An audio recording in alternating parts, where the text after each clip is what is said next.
সমস্ত মানুষদের উদ্দেশ্যে এক শূন্যটি প্রশ্ন। 1. নবী ইমান আনার আগে বিয়ে করেছিল কি?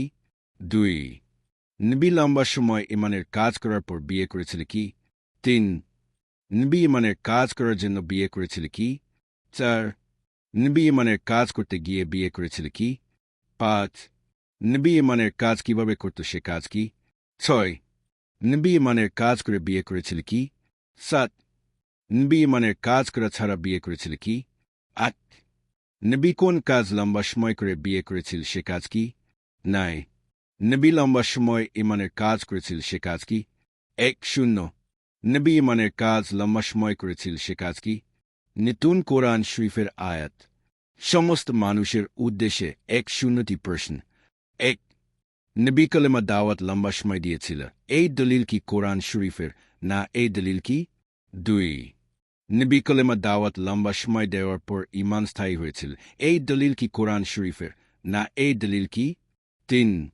নবী কালেমা দাওয়াত দিয়ে মানুষদেরকে আল্লাহ চিনাইছিল, এই দলিল কি কোরআন শরীফের, না এই দলিল কি? 4. নবী কালেমা দাওয়াত দিয়ে মানুষদেরকে আল্লাহ দেখাইছিল, এই দলিল কি কোরআন শরীফের, না এই দলিল কি? 5. নবী প্রথম কালেমা দাওয়াত দিয়েছিল লম্বা সময়, এই দলিল কি কোরআন শরীফের, না এই দলিল কি? 6. নবী কালেমা দাওয়াত দিয়ে অপমান হয়েছিল, এই দলিল কি কোরআন শরীফের, না এই দলিল কি? 7.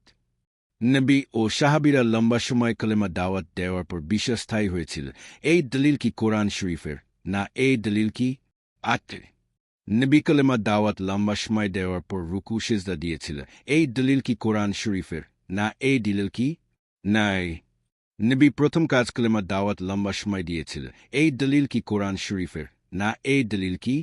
1-0 নবী কালেমা দাওয়াত লম্বা সময় দেওয়ার পর কোরআন শরীফ হয়েছিল, এই দলিল কি কোরআন শরীফের, না এই দলিল কি? আল্লাহর পরিচয়ে নতুন কোরআন শরীফের আয়াত।